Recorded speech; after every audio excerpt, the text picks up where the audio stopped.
कोई भी बजट किसी सामान्य घर का हो, किसी जिले का हो, प्रदेश का हो या देश का हो, ये बजट उस संस्था के, उस इलाके की ग्रोथ का प्रतिचायक होता है।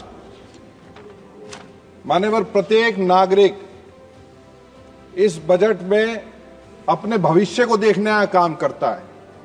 60 पन्नों का ये आम बजट 2025-26 हमारे देश के प्रधानमंत्री जी के विजन का और हमारे देश की काबिल वित्त मंत्री आदरणीय निर्मला सीतारमण जी का मैं बधाई देता हूं और देश के विकास और विकसित भारत के संकल्प को पूरा करने के लिए इस विजनरी बजट के लिए मैं अपनी पार्टी राष्ट्रीय लोकदल और अपने नेता जयंत चौधरी जी की तरफ से समर्थन करने का काम करता हूं।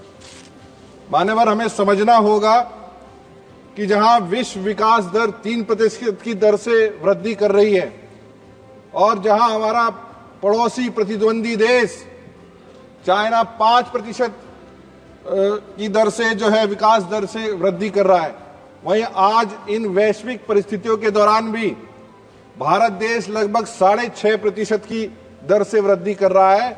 ये भी कहीं ना कहीं हमारे जो 11 बजट पीछे आए हैं उसके जो है जरूरत है। मान्यवर, विकसित भारत 2047 के संकल्प के लिए एक अनुमान लगाया गया, जहां आज प्रति व्यक्ति आय लगभग 2.25 लाख रुपए है, वहीं इससे कहीं 6 गुना अधिक बढ़ानी होगी 2047 तक, जब जाके जो विकसित भारत का संकल्प आम आदमी देखता है वो कहीं जाके पूर्ण होने का काम करेगा। जहां जलवायु परिवर्तन, तनावपूर्ण विश्व परिस्थितियां, एआई और अनेक प्राकृतिक आपदाओं और ग्लोबल इकोनॉमिक चैलेंजेस को देखते हुए ये बजट बनाया गया है। प्रधानमंत्री ने जहां मेक इन इंडिया का लक्ष्य देके पिछले दिनों भारत को आत्मनिर्भर बनाने का संकल्प लिया था, वहीं राष्ट्रपति जी के मेक फॉर वर्ल्ड के विजन को आदरणीय वित्त मंत्री जी ने आगे बढ़ाते हुए इस बजट में फ्रेम करने का कहीं ना कहीं काम किया है। मैं इस पूरे सभा स्थल में, ये ऐतिहासिक हमारा सदन है, मैं पूरी जिम्मेदारी से कहना चाहता हूं कि विश्व में जितने भारतीय हमारे भाई बहन हैं, अगले 20 साल भारत के हैं, जहां 2047 तक हमें ग्रो करना है।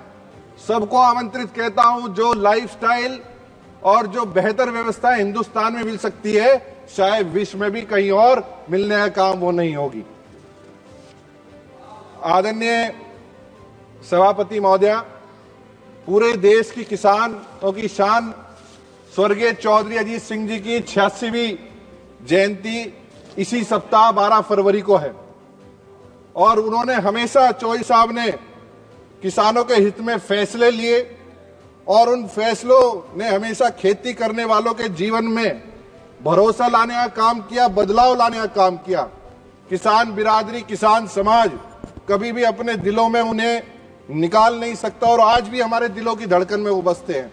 उसी विचारधारा को बढ़ाते हुए प्रधानमंत्री धन धान्य योजना, जहां 100 ऐसे जिले जो कहीं ना कहीं फसलों के प्रोडक्शन में पीछे हैं, उन्हें आगे बढ़ाने के लिए उन जिलों का शॉर्ट लिस्ट करना, उनको बजट के अंदर, योजनाओं के अंदर 5 तरीकों से उस क्षेत्र के किसान को सशक्त करना, चाहे क्रॉप सिलेक्शन से लेकर क्रॉप रोटेशन हो, भंडारण का उचित व्यवस्था करना हो, सिंचाई के नए व्यवस्थाएं करनी हो, ऋण का माध्यम हो, उचित उच्च जीन मॉडिफाइड बीजों का प्रत्यारोपण हो।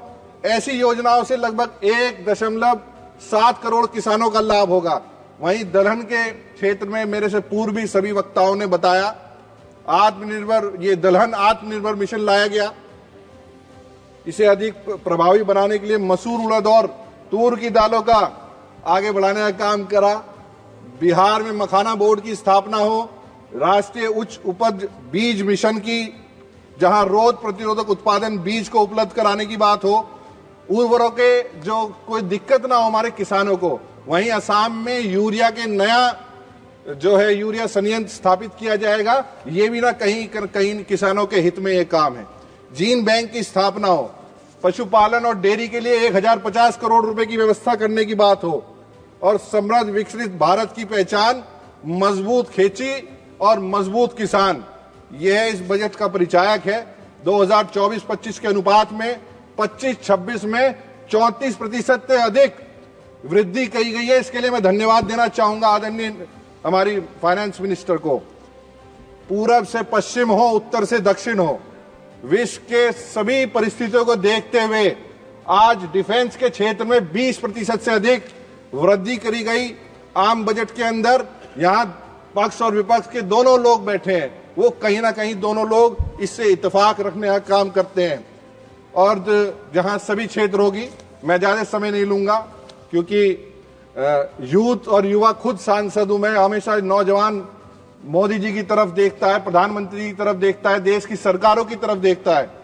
आज प्रधानमंत्री जी और वित्त मंत्री जी ने देश के युवाओं की जो भविष्य है हमारा, सही रोजगार के अवसर प्रदान करने के लिए, चाहे हमारे फुटवेयर से लेके टॉय मेकिंग या कोई भी और प्रोडक्शन हमने बनाने का काम कराओ, ये नौजवान ही हैं जो चाइना जैसे प्रोडक्शन आसपास के जो देश प्रोडक्शन लाइन में आगे हैं। ये हमारे नौजवानों की ऊर्जा है, ये उसका सामना करके भारत देश को विश्व पटल पे आगे रखने का काम करेंगे। मेक फॉर वर्ल्ड के सिद्धांत पर आधारित स्किल इंडिया, कौशल विकास, आदरणीय प्रधानमंत्री जी और आदरणीय जयंत चौधरी जी के नेतृत्व में आगे बढ़ने का काम कर रहा है। वहीं 5 राष्ट्रीय उत्कृष्ट केंद्र बनाना, national centre of excellence for skilling की स्थापित किए जाएंगे। युवाओं के वैश्विक मानकों के अनुसार प्रशिक्षित किया जाएगा। आईआईटीज में चाहे 6500 से अधिक सीटों के बढ़ाने के लिए आपके इंफ्रास्ट्रक्चर की ग्रोथ हो, चाहे 75,000 से अधिक मेडिकल कॉलेजेस में सीटें बढ़ाने की बात हो। मैं बस एक ही मिनट में खत्म कर रहा हूं। एआई में भारत की आगे ले जाने के लिए 500 करोड़ का निवेश हो, और चाहे हेल्थ सेक्टर हो। मैं कुछ ही सेकंडों में, मैडम फ्लो खत्म हो जाता है मेरा, घंटी बजती ही, तो आग्रह करूंगा एक ही मिनट में खत्म कर।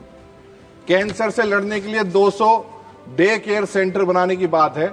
मैं आदरणीय फाइनेंस मिनिस्टर से भी और हेल्थ मिनिस्टर से भी मैं करूंगा, हमारे मुजफ्फरनगर और बिजनौर में अगर वहां ये स्थापित होंगे तो निश्चित रूप से जो लोड एम्स पे पड़ता है यहाँ, वो कहीं ना कहीं कम होने का काम करेगा। बहुत बड़ी सौगात हमारे लिए लेके आई आदरणीय फाइनेंस मिनिस्टर जी।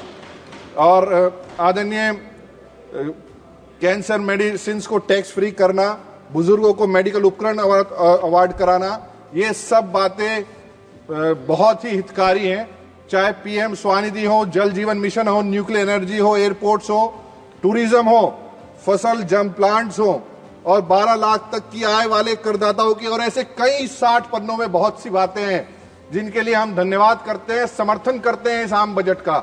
मैं इतना ही कहना चाहूंगा अपने नौजवानों को, कोई हथियार दिखाने वालों को, कोई गलत बात सिखाने वालों को हम अपना रोल मॉडल नहीं बना सकते। अगर हमें अपना रोल मॉडल बनाना है, देश की तरक्की को आगे ले जाना है, तो हमारे फाइनेंस मिनिस्टर की विजन हो और एनडीए सरकार के जो जबरदस्त नीतियां हैं देश को आगे बढ़ाने की, उनका समर्थन के साथ आगे बढ़ने का काम करेंगे। मुझे आपने बोलने का मौका दिया, मैं इसके लिए बहुत बहुत धन्यवाद, आभार व्यक्त करता हूं।